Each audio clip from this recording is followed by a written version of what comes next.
Well, hello everyone, and thank you for being here at the end of the last session. As we've seen for the last few hours, global tension, conflicts, shifting alliance are reshaping our world and the global order. Our next session, and I think it's written here, is Chinese creativity at home and abroad. It might seem counterintuitive to focus our next session on creativity and culture. But in the context of China and Europe, it's not only relevant, it's essential. Sorry, that better? Okay.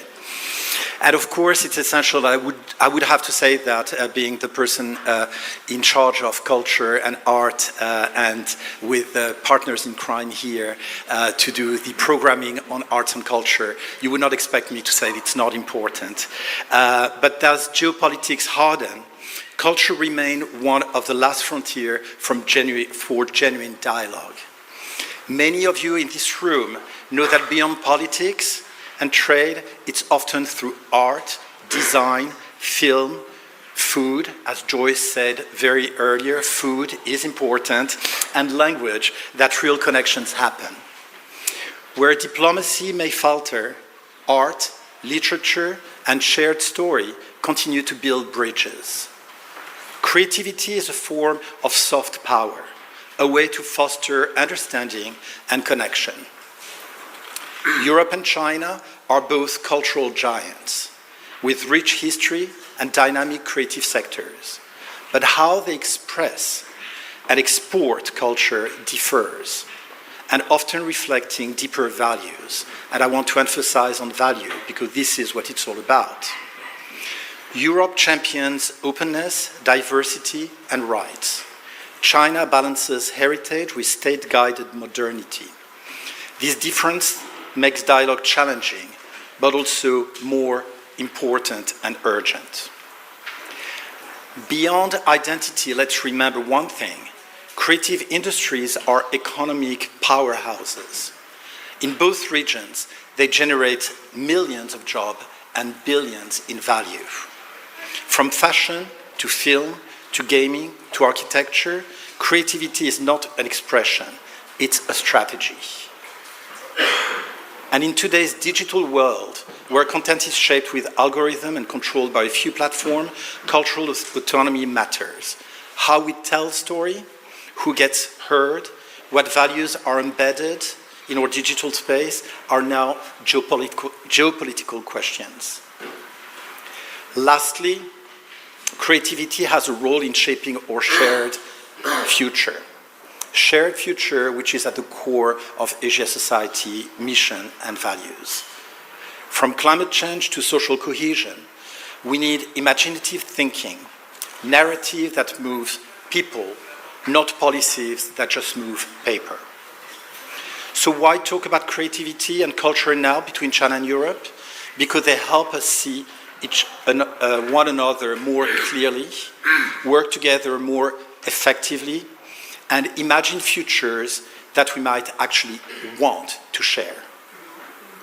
To run this next session, I will let the floor to two much more dynamic and young and energetic people that will run a very engaging session that will involve all of you.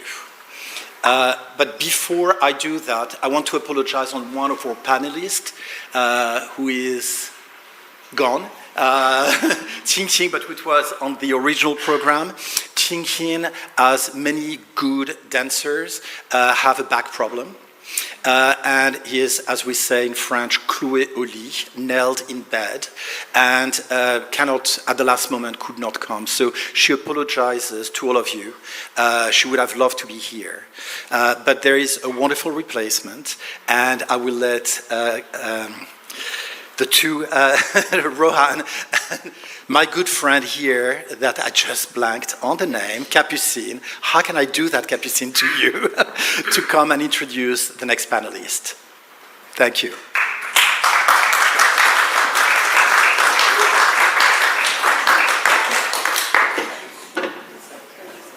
Hi, everyone. We're really far from each other. Yeah, we're far from each other now, but it will fill up. Our heart is close. Yes. We are at the China Summit, and so this session will be slightly different with both English and Mandarin, so get ready for that. I will start by introducing Jiang Chong'er, who is a designer and artist. She co-founded Shangxia with Hermès, which is some of the most beautiful furniture I've ever seen in my life that's inspired by Chinese craftsmanship and tradition. She's also an artist who recently, last year, exposed at the Musée Guimet here in Paris, and her exhibition was not only inside but also outside on the facade with all of her sculptures. So Jiang Chong'er, please come up.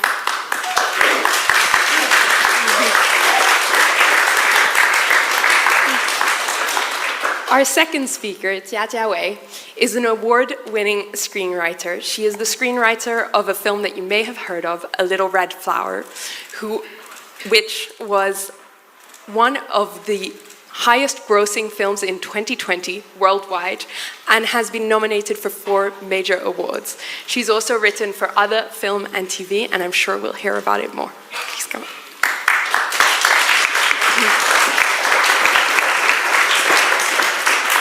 And finally, I will introduce my brilliant co-moderator before Rohan introduces our final speaker. Rohan is the co-host and co-founder of the Weirdo podcast. Yes. I forgot the Chinese name. Can you help me It's out? fine, I forgive you. 不合时宜. 不合时宜, which has no less than 1 million listeners and talks about a variety of topics from climate, art, culture, to journalism and geopolitics. So over to you. Yes, thank you for Kapu's kind words. Now, welcome everyone join me to welcome our final panelist, Huang Rui. Huang Rui was very important in art history of China. He was a founding member of Chinese avant-garde art group, the Starred Arts Group, Xinxin Huahui, which included lots of famous artists you might have heard of before, like Ai Weiwei or Huang Keping. They're also the first publicly active art collective to protest government censorship after the Cultural Revolution in China. And also they have lots of close ties with France as well. So Centre Pompidou actually recently just organized a 30 years retrospective of their works. Welcome.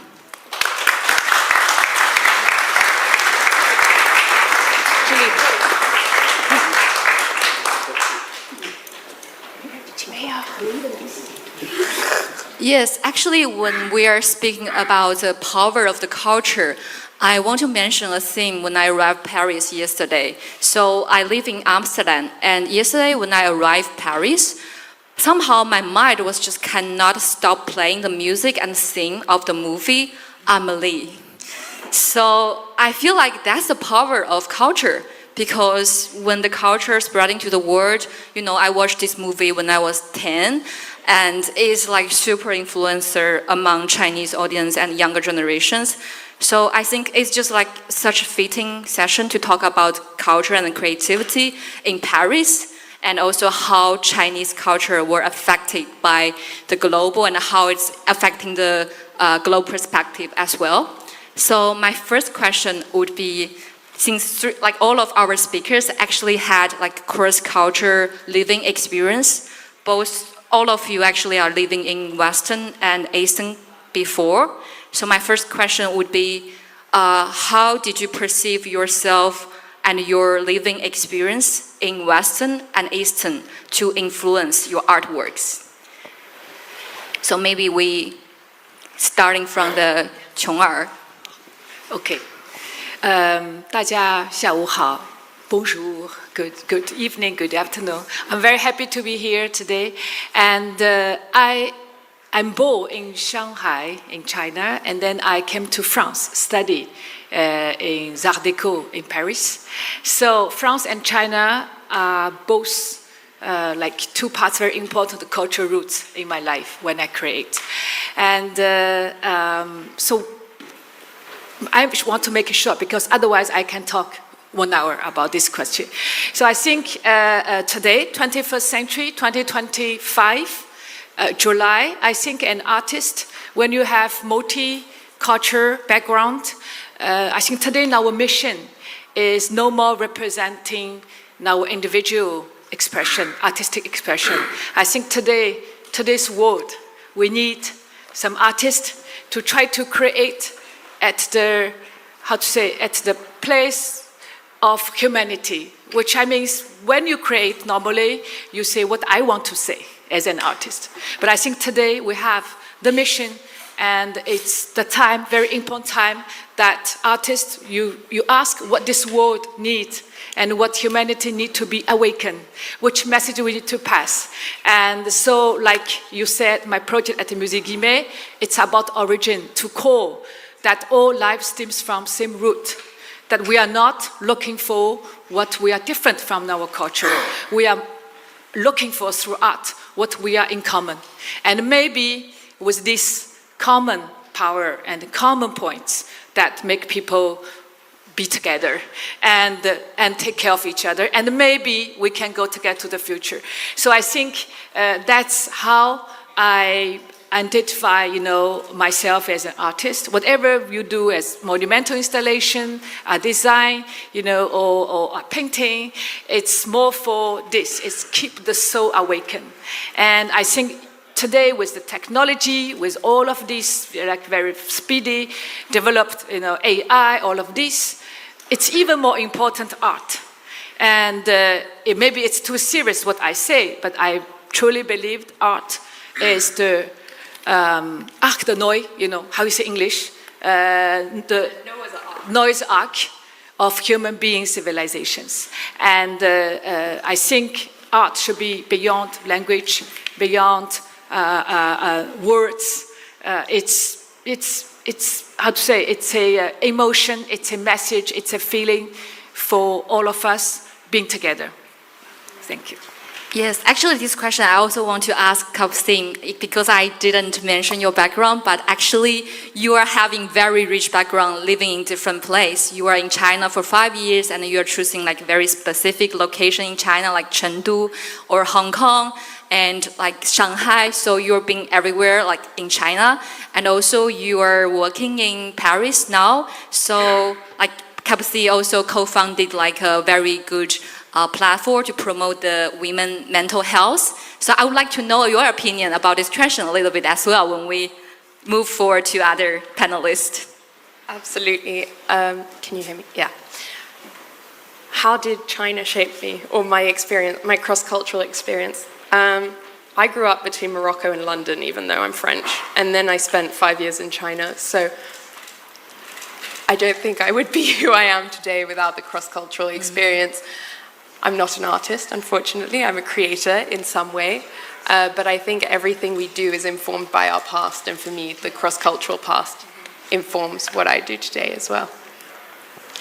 Fantastic. So let's also go to Huang Rui, because I know you live in Paris for 30 years, and Pompidou just had your exhibition. I'm just trying to speak the question again. And for 黄瑞老师，我想问您，就是您觉得您在巴黎的生活经历，或者是您之前在中国，然后现在在西方生活的经历，如何影响了你的艺术创作？Sorry, my English very poor.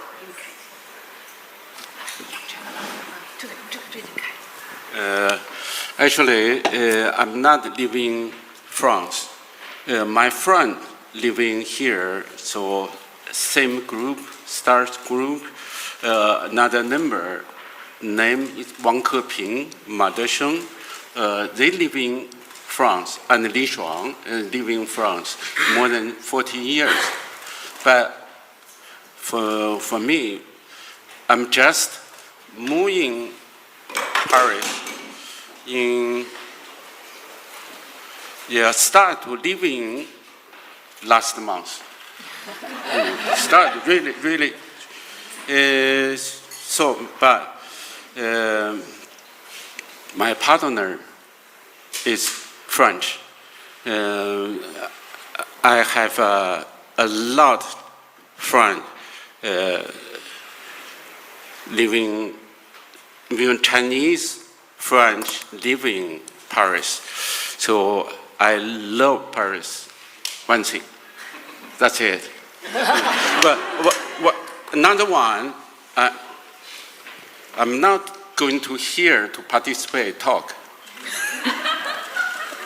Really, so someone. To explain, Huang Lao Shi found out 2 hours ago that he was participating in this talk because of what Jean-Michel mentioned, Xing est clouée au lit, so she's got her back problem and in bed.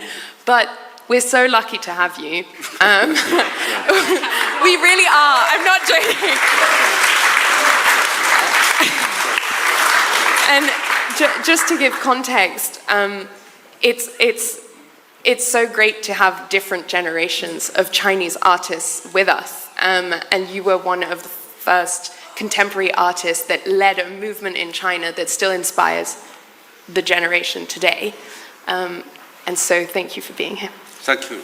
You gave me brave. So I could say I'm outsider. I'm outside, always standing outside mainstream, or the outside of government policy. I'm not thinking about some idea or some route, some way to build up political way. Standing in political position. I'm just learning Taoism more than 40 years. The Taoism always push you thinking obsession. So always push you thinking about changing, differencing. So I do that. I'm also participate the first generation after the Cultural Revolution. We decide making avant-garde. Even that time, we don't know that the words of avant-garde. But with some poet and artist, some writer, we have underground group moving Beijing, starting beginning of 70s. Then after the Cultural Revolution, we make very important movement. The name is the Stars. Another name is Today. Today, just last night, I met my really old friend. We had relationship from 1969. Bei Dao, very famous poet. Bei Dao and me and Monker create underground magazine Today. But Bei Dao is one of really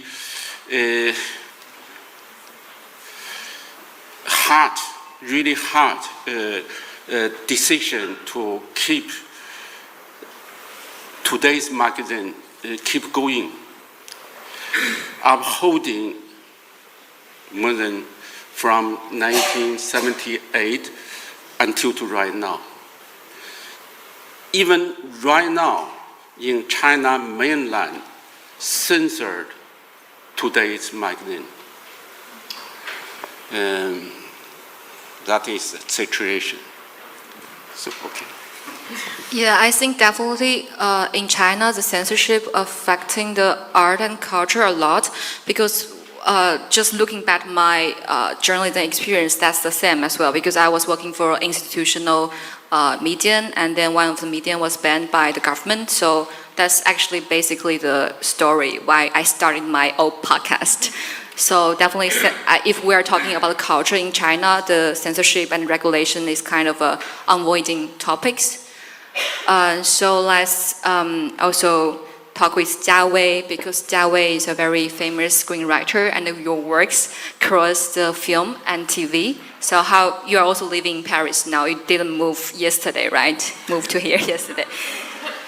So I wonder, like, how did you perceive your working and living experience, and how it reflects your creation? Comparing to the two amazing artists, especially Huang Rui, my experience is really very short and brief. The moment I feel the most creative, the moment don't often happen when I feel comfort or I feel settled. It's always like when I feel nervous or I feel the obvious existence anxiety. It's like something happened. I feel creative. I moved to London in 2019 from Beijing. Before that, I worked in Beijing as a screenwriter for years. That year, I moved to London for another master degree in the time of Brexit. And immediately after that, it's a pandemic hit. So honestly, I feel the most valuable part of my overpriced British education is learn how to live through math. I once asked Duncan, it's like, because Duncan travels everywhere and Duncan is slightly older than me, sorry, more experienced than me. Yeah. So I asked Duncan, was the world always like this? It's like, it's always changing so fast, or I moved to London, then it began to change. So I asked stupid questions like that. But at that time, the life paused. So I started to question like what was normal and what was the new normal. So, and China and UK, they were coping the situation totally different.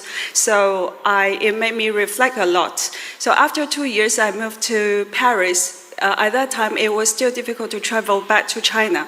So I kind of stuck here. I couldn't speak French. It's very difficult, so I couldn't understand, I couldn't speak. So I felt like I live in a vacuum, like physically in France, but not actually in it. So I feel at that time, it's like I push myself to ask a lot of questions I never asked before. So for me, the cultural identity is not like about geography or language or other elements. They doesn't define it directly. It's about it's like it's all about the gaps, the frictions, and the moments of confusion between the different cultures. It made me rethink. So for me, the cultural identity is constantly reforming, and it's evolving, it's shifting, it's always changing. But right now, since I live in Paris right now, I find myself have more interest in writing Chinese stories because I come from the Chinese culture, but I'm not defined by thinker of that anymore. So I feel I now have the freedom to carry what I want to carry and keep on reshaping my ways to see the world. Yeah. It's so interesting. Often you find out more about yourself in a foreign country than in your own country. Our second question for you, since we've spoken about this cross-culture between France and China, is how do you view China's cultural presence on the international stage today, its strengths and its constraints? 然后我也会讲中文。你会如何看待中国艺术和文化在中国和西方的不同之处？就琼儿 since your artwork has recently entered UNESCO's permanent collection, I'd love to hear from you first. This is a very large question. And from my practice, I think there is always culture, different expressions. But the root, the foundation, there's always something same. We are looking for beauty, aesthetic beauty. We are looking for love. But the expression could be different. And so what I think, from China, as I said, I have double culture, Chinese and French. And so when I try to create, I think last 5 years, I feel particularly strong that a Chinese ink and brush is not enough for me to express. I think it's, as I shared for the first question, it's important to take the feather of humanity, And again, to answer your question, I think China today, everybody talk about China and interest in China. Different people has different understanding, living experience. So China is very unique for each one. And I think art, at least from my personal practice, art cannot resolve, to find a solution of conflicts, of different opinions, but at least art can open a dialogue, open a window, a door, start a dialogue. The dialogue allowed us to talk, to know each other better. Do you have a concrete example?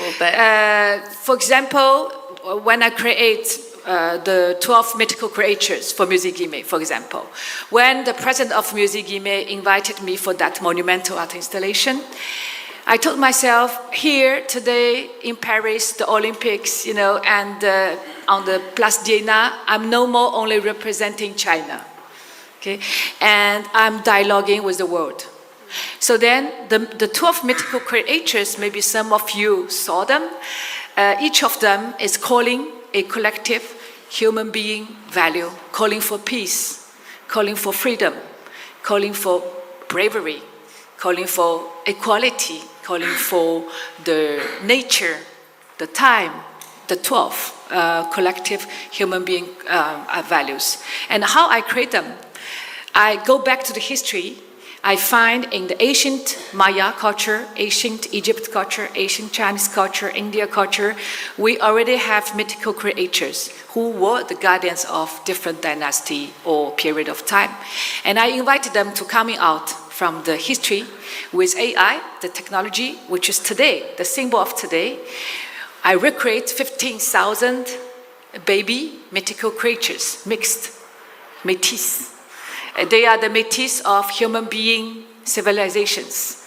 And then, so you will see this, you saw these mythical creatures, they are first time being born, but their parents, grandparents, grandparents, all exist already. So I think, again, as I said, I am Chinese, born artist, but today I really convinced that when you create, it's no more representing one nation. It's for people, for humanity, and particularly today. As strong, I maybe share with you a joke, as there's no press here. So I can share with you a joke. There's press here, so I don't talk. No, okay. A good press. A joke. Okay. So for Musée Guimet project, we were invited for France 24 à la télé, 1 hour talk. And then the journalist, she did not briefing us at all what we would talk. 1 hour, all went very well. Suddenly, she talked to me. Chung-er, as an artist in China, you don't have freedom, you don't have blah, blah, da, da, da, da, da. And then, she really started to, I was not prepared for that kind of question. And then I make it short. Then I was sweating, but nobody saw me sweating because it's on live. When she stopped the question, I have to answer. And then when she finished the question, then I replied. I said, first of all, you are talking about, looking for really the culture. She's really looking for the culture difference. In China it's like this, in na. And then I told her, today, if we keep looking for our difference to divide us, human beings go nowhere. And today, the mission is to reunite together the human being. And otherwise, what can be, what democracy system, communist, if the human being disappeared, and what the meaning for all of these political systems. And so I was, answering like that. And I, in the end, I told her, I said, today, if I may, if we are in a democratic country, so I'm really calling for the, réunion, like the reunion of human being. And then, so I make it short. I forgot what I tell, but in the end, it went well. Then she asked the same question to Yannick, the president of Musée Guimet. She replied in a very nice way. She said, the president, as the president of the museum, it's like a culture diplomat. And using culture, you dialogue. With culture, you exchange. And so that's how we went through this kind of dialogue on life. What a beautiful metaphor. Culture as a dialogue. Huang Rui, I know that the STARS movement, which you were part of in the 70s and the 80s, also received support from Europe, and there was a dialogue between you and Europe. I'd love to understand, Chong-ar spoke about today, but in history, how has this dialogue been, and could you give examples? 我也可以中文再讲。对，就我的问题是关于 STARS movement， 也受到了欧洲和法国的支持。就你可以给我们讲一下这个支持怎么帮助了你们，然后这个对话就怎么也帮助了你们。也欢迎你讲中文，我们可以帮助你翻译。对，我先试试我的破英文，先试试我的好的破英文。So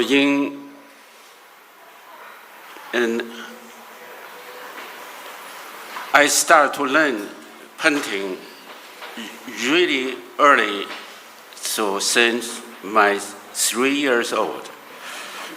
Naturally, I remember how to line to make a form, actually, naturally. Then I'm going to little school. I get really good friend. He is son of Zhang Daqian student. Zhang Daqian is very famous.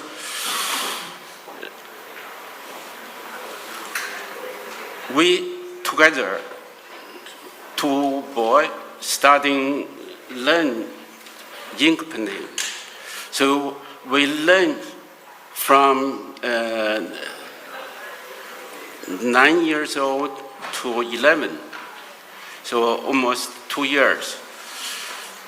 So all the class we learning use brush, touch, ink, put ink on paper, just make Chinese character. All of our class studying, just again, repeat. Then Cultural Revolution start. Everything stopped. We stopped learning. His father sent to camp. His father and mother died in second year, 1967. Okay, I restart to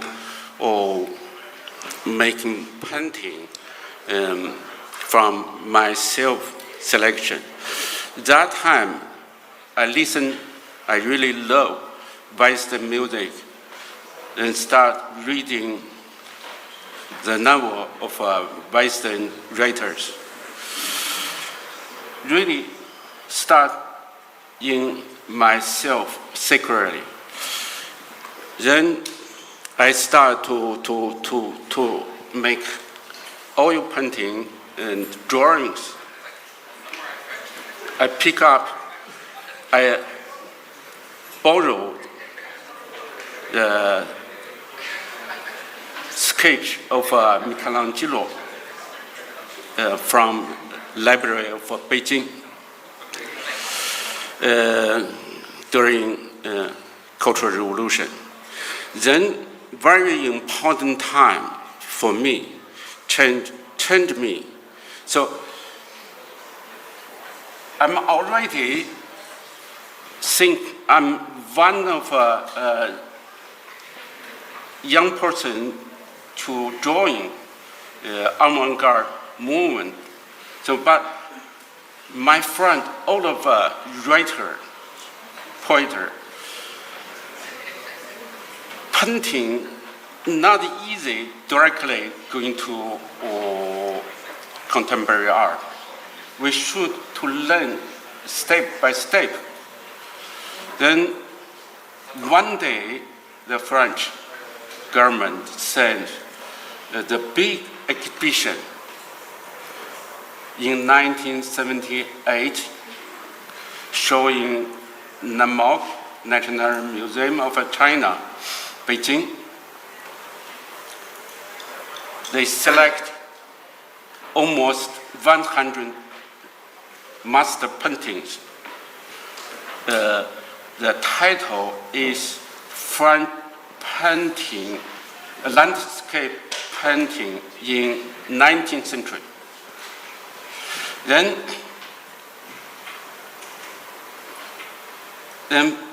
in the last part, two artists. One Cézanne, one Van Gogh.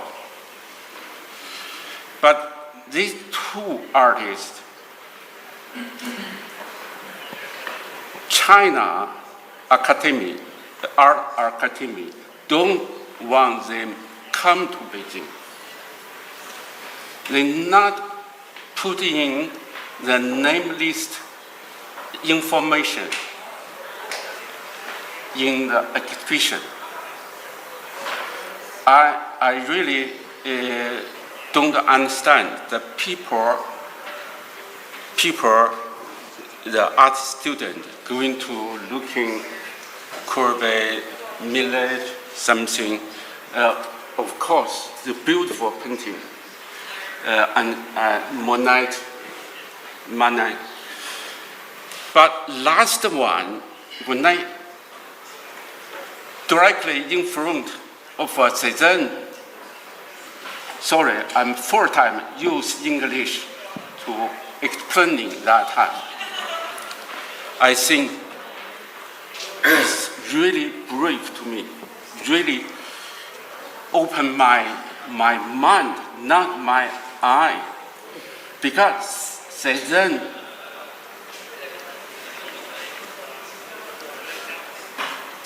painting 1, 2, 3, 4, 5 is a masterpiece. Placard, still paintings like apple together, then landscape. You know, I'm here to talk about you. So my thing, Cézanne paint the painting. It's a different way, like impression artists. The impression artists use really emotional, the color, the beautiful color, but Cézanne not so pure, so clear, use blue or green or pink. Cézanne touch, I'm artist, sorry, touch like a one, go one. Not stop, one, go another one. Just touching canvas. The line in behind follow perspective. But in touching change the way, I discovered that. So that touching not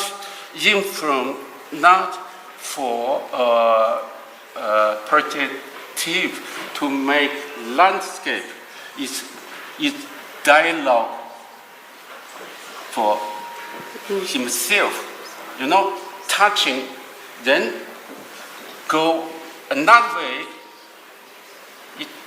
It's dialogue, it's a brief, it's an air.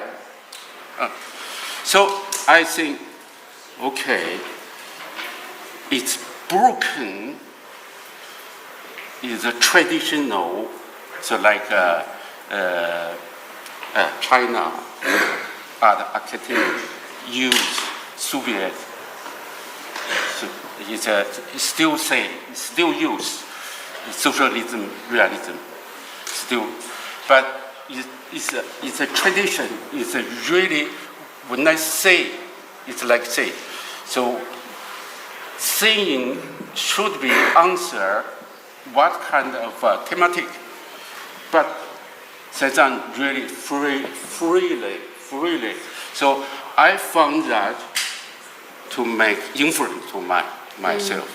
A bit like what you wanted to, the dialogue you wanted to create at the Musée Guimet, Cézanne did for you in Beijing during the 1970s, which is really beautiful.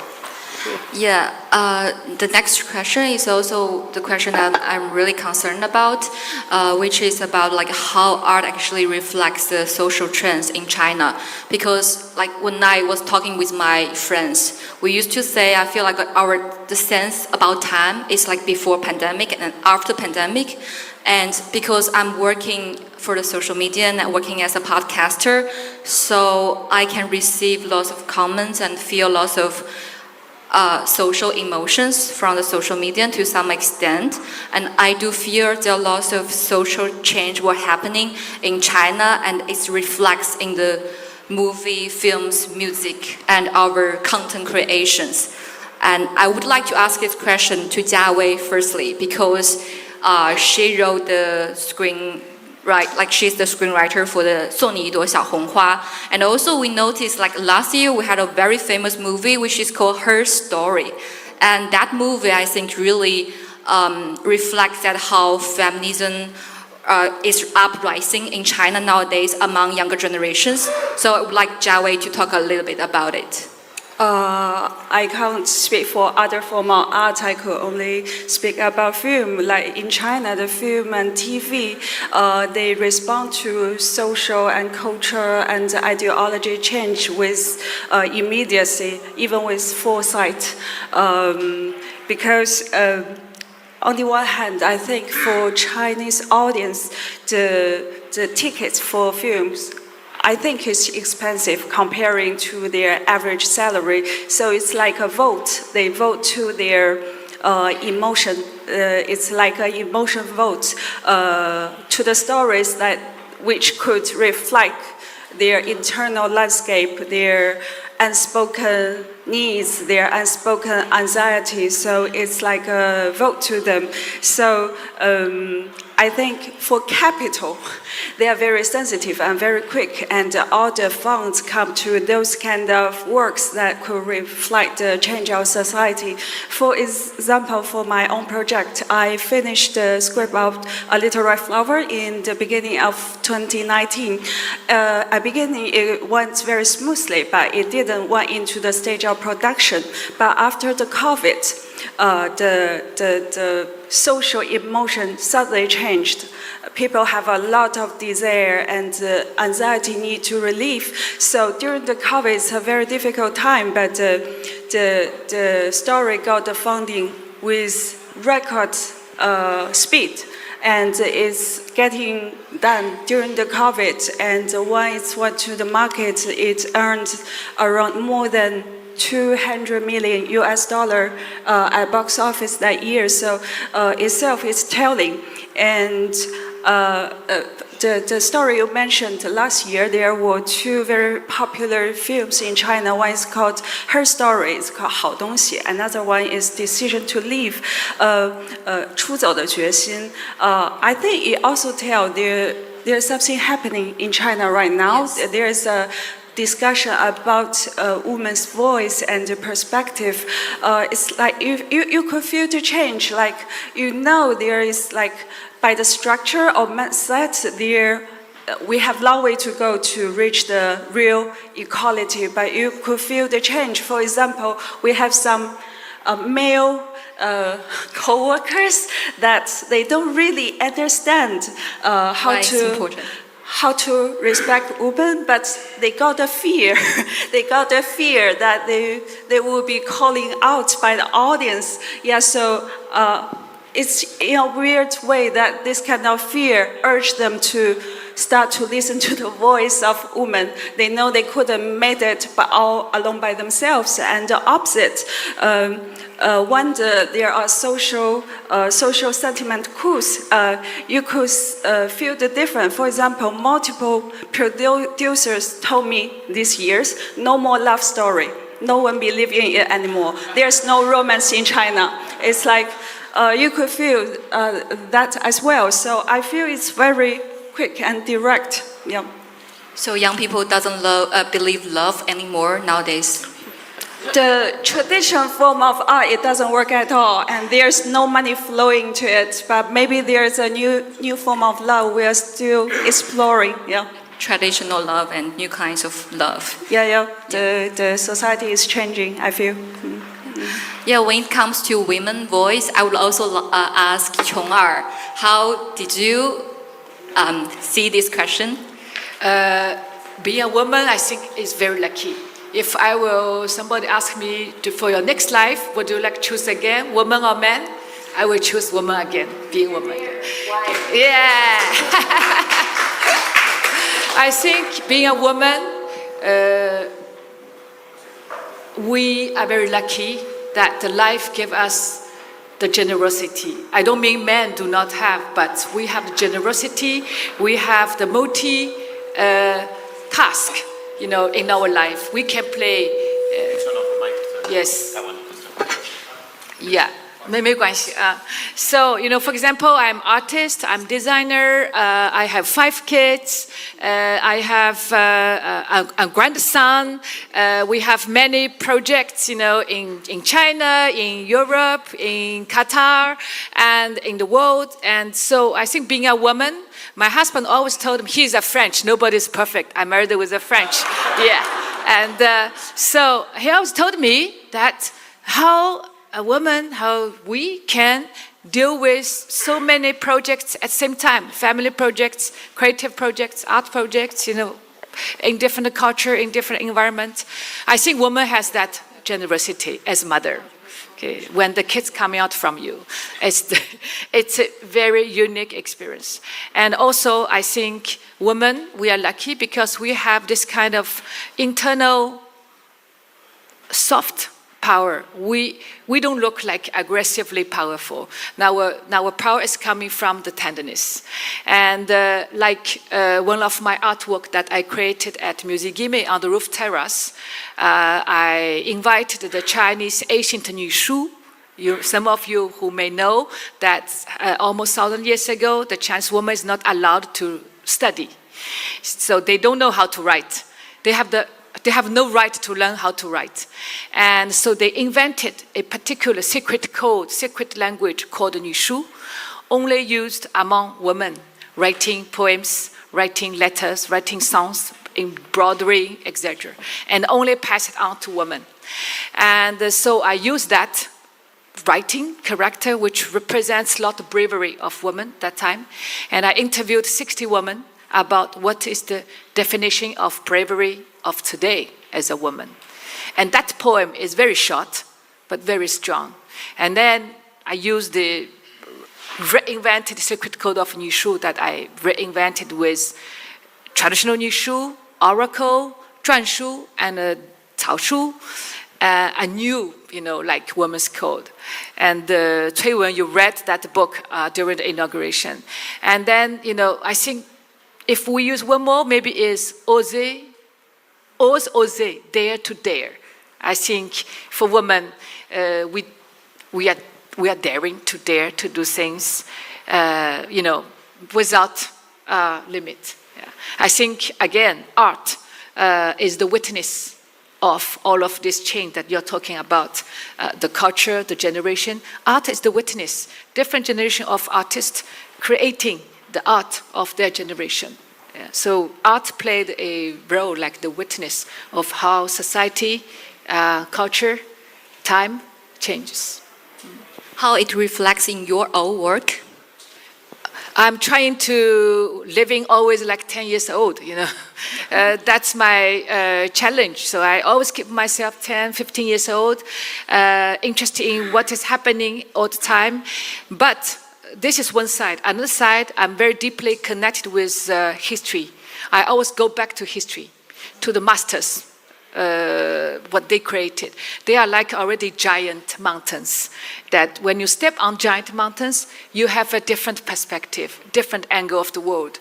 So you going up on the shoulder of masters, but you stay young, curious, and same like your kids, And I think with that of contrast, maybe if I'm lucky, I can catch up some secrets of the time, of the presence.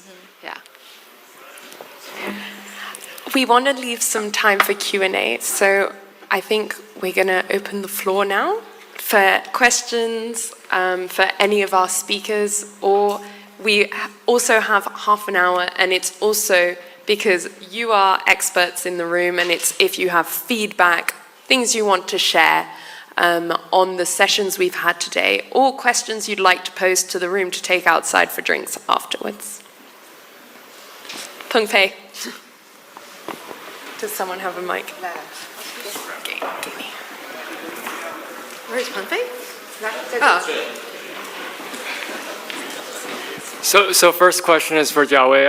Jiawei, and I was, you mentioned that, Chinese people don't believe in love anymore, or at least the love in the traditional sense, and there might be new forms of love. I was wondering if there's any idea of what the new forms of love involve.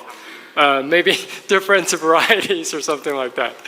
Yeah, I mean, redefining, a romantic relationship or something like that in a societal sense. Well, what do you see that? How do you see that involved? Yeah.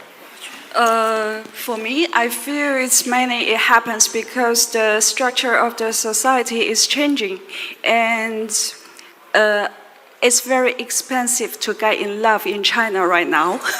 Yeah, it's like we have different definition of home from different countries. For China, I think initially home is, at least there is an apartment there. So it's like it's the fundamental of love. So right now, it's like it's difficult. I don't directly see the number of the changing of the economy, but it's like people are not willing to date. Like if you are going to date, at least you go to the cinema, right? It's like for two people, cinema and dinner, it's at least 30 euro. Yeah, 30 euro. But I don't know the average salary of that in China. For my mom, she was a professor and she got around 500 euro a month. So I think it's quite expensive for people to get in love, and for getting married, the guys have to buy an apartment at least. So it's like, and right now we got social media. So I think it's easier for people to stay connected with something else. You don't need a real human being to get around, to pay a lot of money to get connected. I think it's something happened in Japan, I think, as well, for many years already. So it's happening in China as well. But for the future, but I feel like people still need it in different forms. But I think it's a good chance for the film industry, even though we can't write a traditional love story, but you got emotion from films, or even for TikTok short video, you got emotion. That's what you need as well. For myself, I watch TikTok short films as well. It's like I need emotion from that as well. But not between human. It's about AI produced a dog that he adopt your kids, human kids, and look after the kids. So it's like strong emotion by that kind of video. I think it's like you can use that instead. But I think in the deep down in the heart, we're still longing for love. But it's like we need a trustful way to approach it. Yeah. Yeah, and also I read a news lately which is talking about nowadays Chinese parents are so busy, so they don't have time to take care of children. And there are so many AI companies rising in China now, so they're producing this company-shaped robot for their children. And there's one day the children just started call the AI company as mom. So it's like a real story, real news I read on the social media. And I think it's a really threatening somehow. Yeah. Don't have time for love, don't have time for kids. Is there any other question? Yes. Hi, good afternoon. Thanks for your sharing earlier. Just a question. Jiang Wei? Jia Wei, sorry. You mentioned that friction fueled your creativity, especially recently, led you to write new scripts, etc. But talking about Chinese creativity or the creative sector more broadly, and I guess this also applies to yes, sorry, I cannot pronounce your name, but yes. What do you think is driving or are driving the creative forces and the creative sector in China, apart from, I guess, censorship? What are the other, say, more positive drivers of creativity? Thank you. I can share what I feel is more positive. I came to France at 2000, and I started my own design art studio company very early, 1995. And from that, then 2000 I came to France, and then I went back to China to continue my own studio. And during all of these, I think it's 25 years now, and I can see how China, the creative industry, how it have been hugely developed. 2000, we can see it's a kind of, not desert, but kind of. And now, if you see the dynamism of all these creative people, it's not easy, but the creativity are there, the creative people are there. And I can see how creative they are. And I'm sorry to talk about France. Compared to France, the creative people, we still have easier life in China to realize now ideas, to try to realize now ideas. If you want to set up a studio company in France, and if you compare to start up a small company, design studio, art studio in China, it's very different. The time, how long you take, and then everything, the procedure, and then everything. And so in China, you can see that. And then second important thing is a lot of partners. Made in China was very powerful, but these made in China manufacturers, 20 years later, they realize how important the creativity it is. So they spend a lot of energy to work with creatives. And that's also, I think, it's the positive energy for creatives in China. And the Chinese culture, China is getting more and more important. You can see during last few years, more and more luxury brands start to dialogue with Chinese culture, inspiration collections. Okay? And Hermès, with me, was one of the very daring projects that we started to create a Chinese luxury brand, the brand of excellence, 2009. It was a huge surprise in the industry of luxury, because we believe in the value of excellence, of craftsmanship, of heritage, from that country. So I think, there is some censorship for sure, but it's not everywhere. And I may share another something story without press. For example, the building in center of Shanghai where Shangxia and Hermès, we have now a flagship store. It's a historical building, and it's supposed to be the Pompidou Center, on Huaihai Road. And everything is settled. You have Rayan to invest, the renovation. You have the government to give the building, and then in the end, there is because in China, each exhibition you need to apply a authorization. Okay, and then Pompidou is not happy. They say I'm the best contemporary museum of the world. Why I have to apply an application if I want to do an exhibition? So there is one point who was blocked. But the censorship was quite, how to say, quite precise about a few points that we all know. And so because of this, then the project is failed. Yeah. And then a few years later, it has been settled down somewhere else, in West Bund. So again, what I want to say is that we personally, or what I see, we are still in a very dynamic environment, creative environment.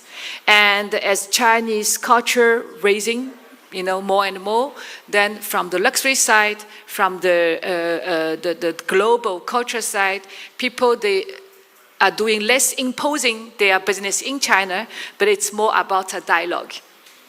Yeah. 你来吧. Oh, okay. Sorry, what's the question again? I have one more question. Okay. So for me, I could only speak it for filmmakers. Like, I feel films is like ultimately it's about human beings and about being humans. So for this industry, I feel it's the most innocent people in China. It's like they are all when you want, maybe I think in today's world where the divisions are growing wider and the narratives are growing sharper, but like when we went to a film, is still a form of art that bring us back to what we share.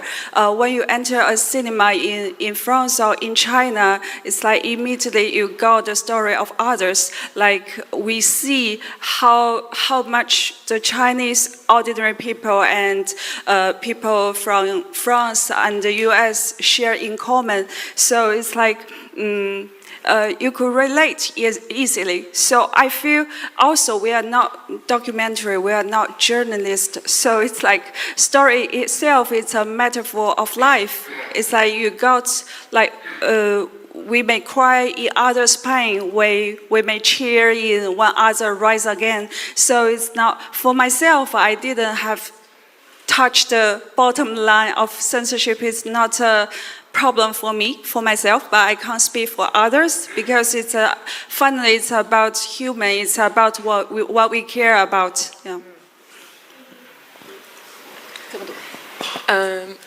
I actually, if I may, I have a follow-up question for you, super quickly.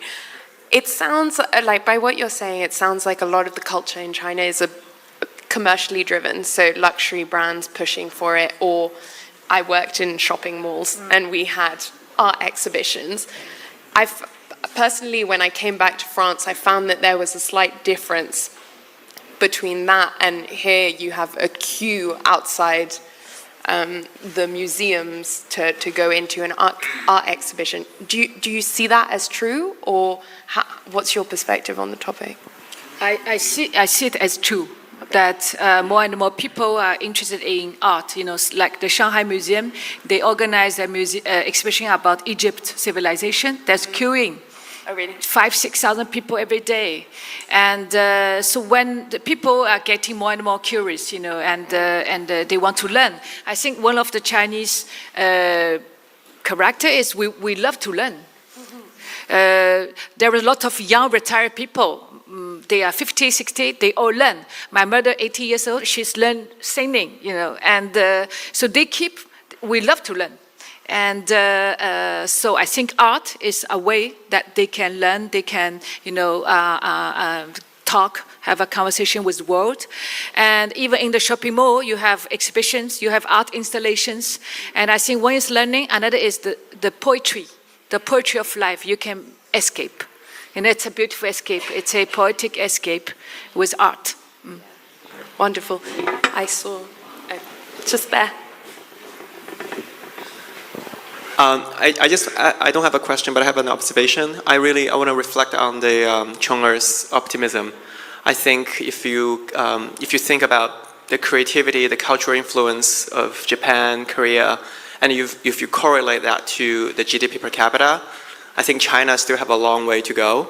Because China's GDP per capita is 12,000, 13,000, and then Korea, Japan, when they are influencing the cultural scenes of the world, their GDP per capita is already, I think, half of the US or almost half of the US, right? So I think China has a long way to go. So reflecting on your optimism, I think China still have a lot to catch on the economic growth. I think you can already see a lot of creativity coming out of China at this stage. So imagine if the government can unleash more benefits to the people. People have less economic burden. I think there will be a lot more cultural influence. And I live in the U.S. and I run a food company, and I think there are a lot more Chinese entrepreneurs who have been living abroad, translating Chinese culture. I mean, the food world, right? So there's so many new ethnic food brands in Paris, in the U.S. Chinese people really understand both cultures, and then introducing ethnic food, ethnic cultures to the Western audience in the language, in a way that a Western audience can understand. And I met so many of them, and I'm just amazed by that. So I think I just want to reflect on that optimism you shared. It just touched me a lot. Thank you. I see another question here. So thank you. And I'm actually not working in art industry. I'm working in the motorsport. And humbly speaking, I got really inspired by the speech. So there's a comment that I want to make in terms of the love, the topic. I was actually born after 2000, so I'm 00后. When we talk about is it hard for 00后to falling in love, I cannot represent everyone, but me and my friends, we are still falling in love again and again. Yes, there are still a lot of emotions out there. I don't know what is tradition, but there's a kind of thing in China is maybe worldwide. If you marry somebody, you're gonna be with him forever. But nowadays, you may marry a lot of times because, and it's becoming normal, people talk about it. There's a dialogue, we see the movies, we can see a lot of possibilities for female, for male to live in this life. I think nowadays, our generation, after 2000, we got excessive information. We see a lot of possibilities. So it's just, I also feel like we have more, it's more accessible for us to get with art. We can see it on the internet about the Jimei Museum in Paris. We can see the Pompidou in China.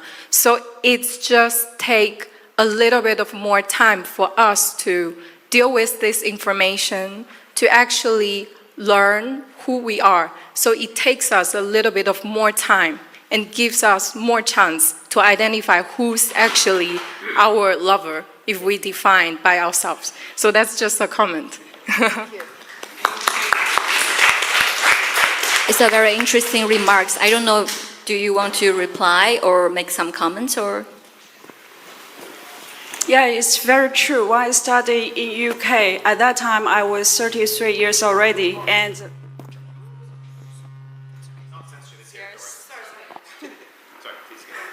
there's some chemistry between us. Yeah, so when I studied in UK, I was 33 years old already. At that time, I began to dating. It's totally new for me by dating app. When I have emotion or love problems, I go to my classmates who were 22 years old. They told me, I got through this when I was 16 years old already. So I learned a lot during these years. So yeah, I hope I can write something for you. Yeah.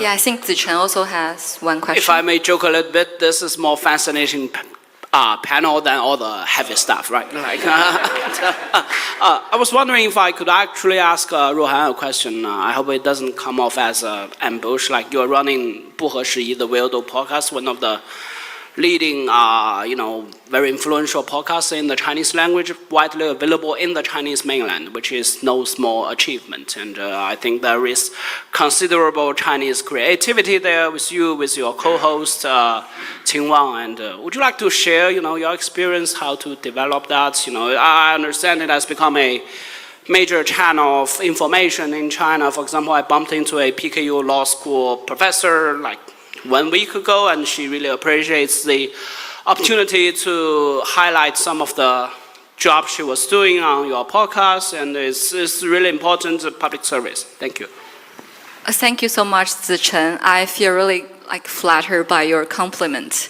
When I have to speak about my podcast, because I was supposed to be moderator here, so I don't prepare anything for my own works, but we started our podcast 6 years ago, and that was right before pandemic. I think our works really reflects the change and social ideology in China in the past few years. And I think all of the questions we asked today is also really touching my heart, because we started during pandemic, so we started to make lots of episodes about zero COVID policy, and we made lots of criticism as well.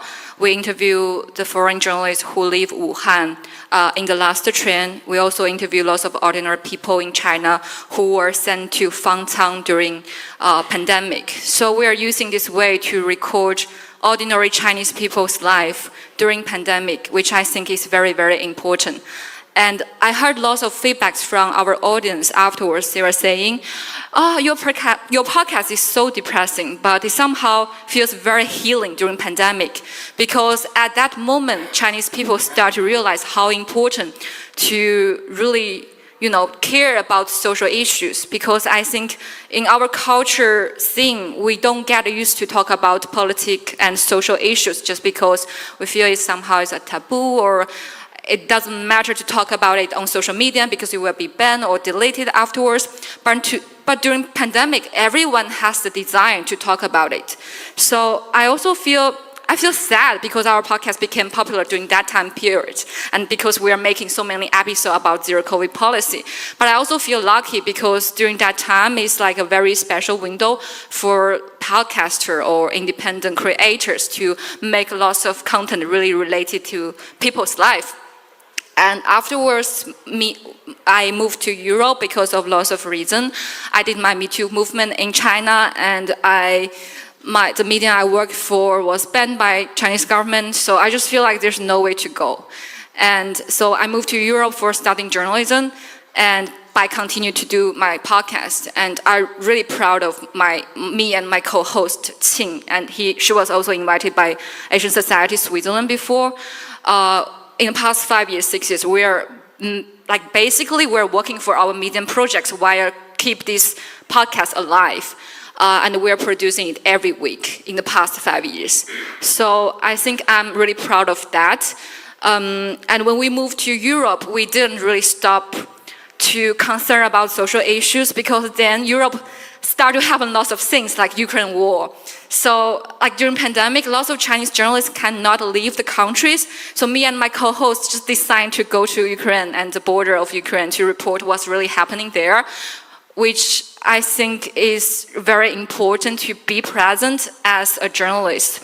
And there's so many journalists in China, they don't know what's happening in Ukraine during the time. And also Chinese mainstream media was kind of, not manipulated, but they're like propaganda, a little bit propaganda. And also at the first place, they are more pro-Russian stand.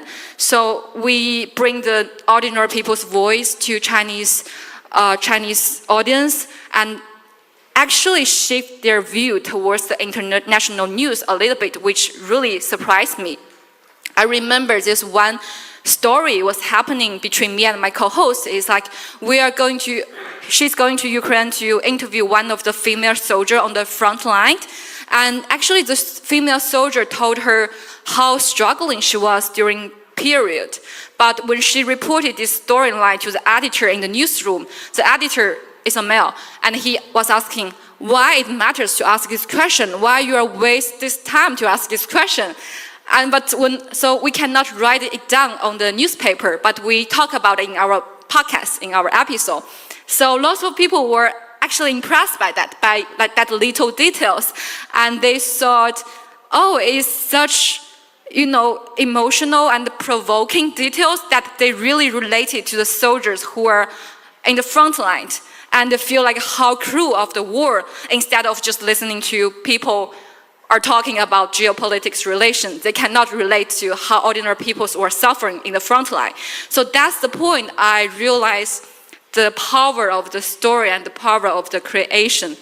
I think I will stop here because I probably speak too much.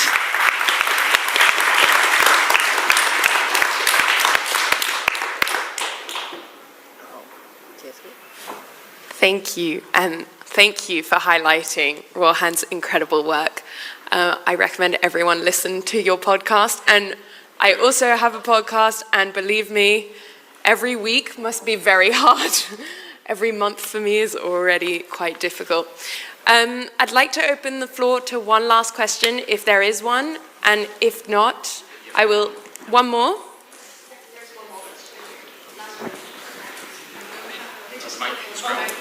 Sorry. Okay, thanks. Yeah. A VIP guest is coming soon. Yes. Okay, hi, my name is Haifei, and I'm interning here at Asia Society France, and I thank you, first of all, for this inspiring exchange.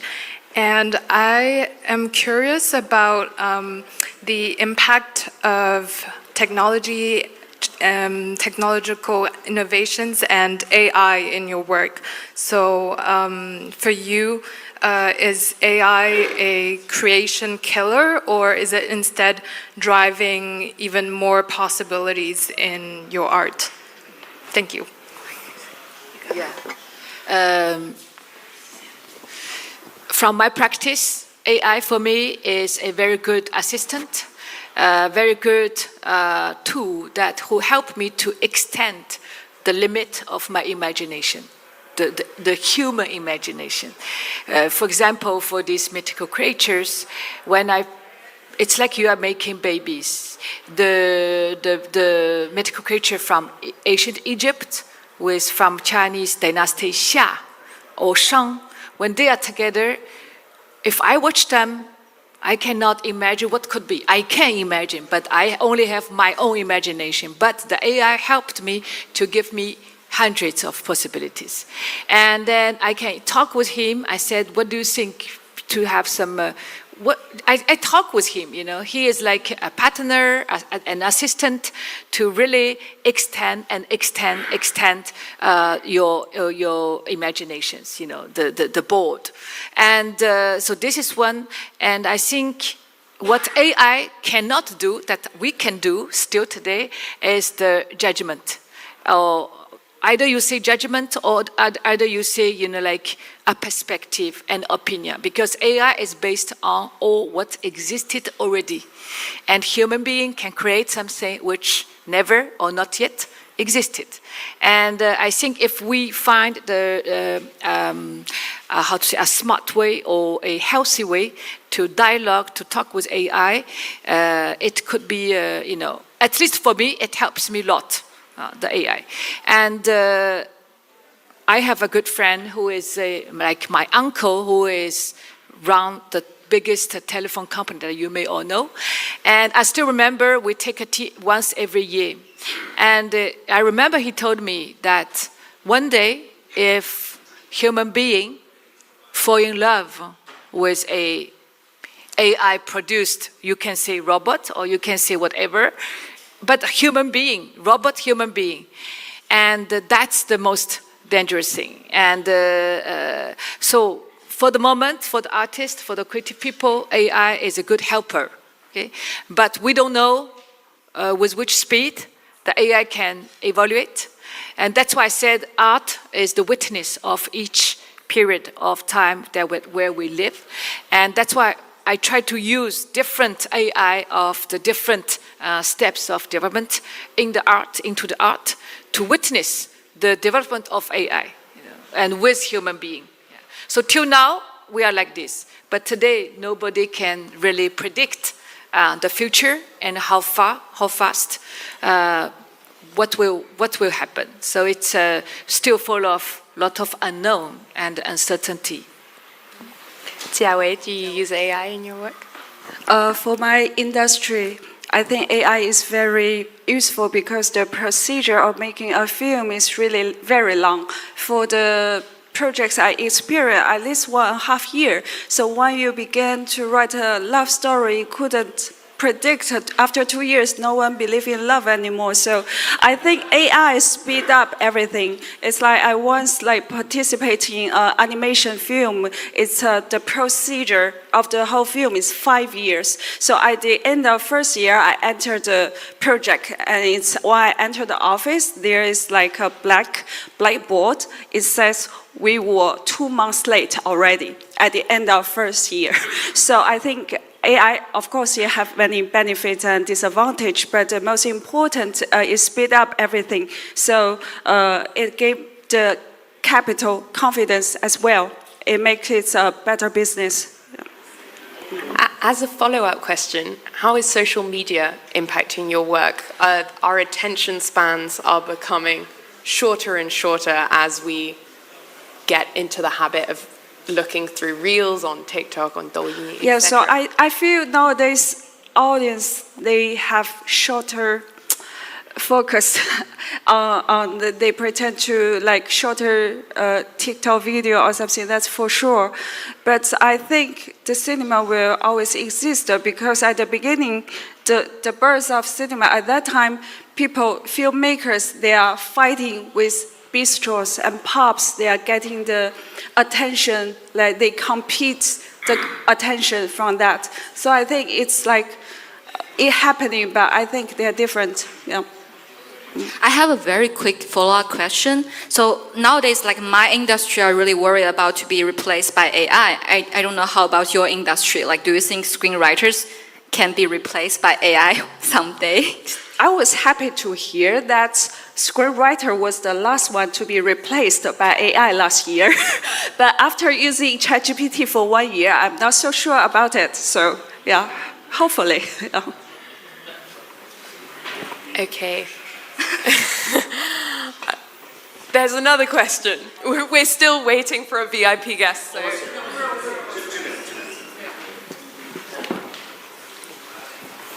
Thank you.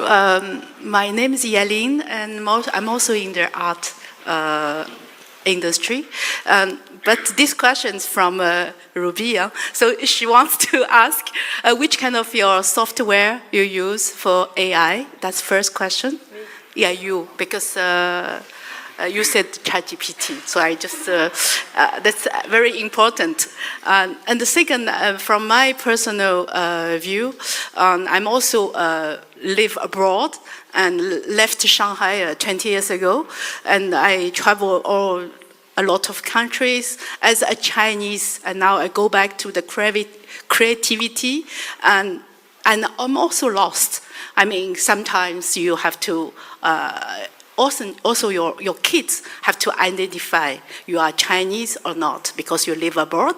And as an artist, I'm especially question for Chong'er. And what is your thinking about the creativity as an artist and the creativity and identity for your kids? So Okay. Yeah. Just for the finance. Okay. So for the application that I use ChatGPT, I use Midjourney, and I use, there are a lot of small AI applications. Midjourney and ChatGPT are the most famous. Otherwise, there are small, very particular apps, AI application for different use. And we can talk about later, but these two are the most famous and most popular. And again, the application is here. It depends on how you use that.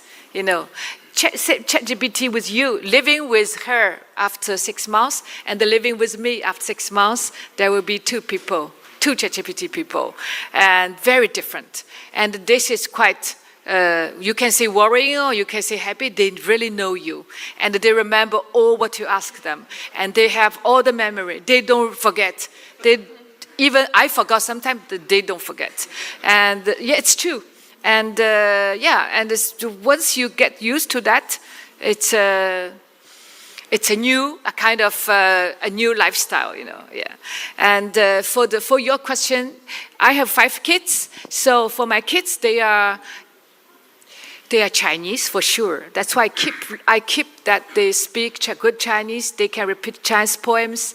They can draw. They can, It's not only about language. The culture is not about language. It's about the culture and the mindset.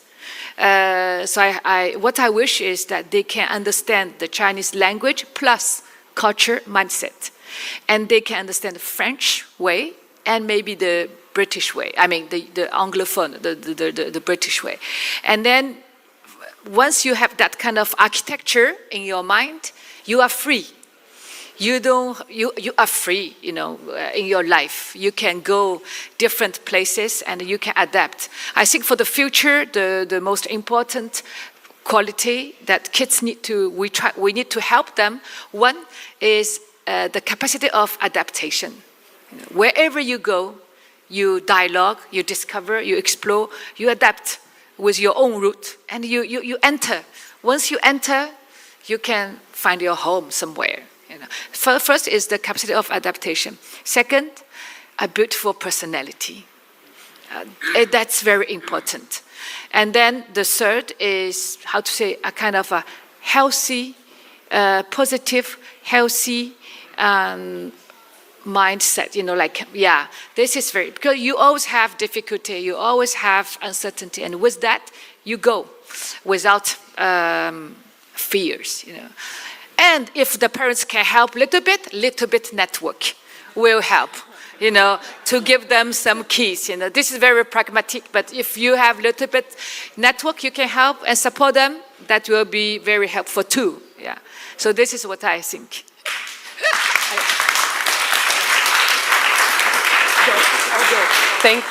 Thank you so much. And I believe that more and more children and people are living between cultures now, and it's a way to be able to take the best of each culture that we participate in.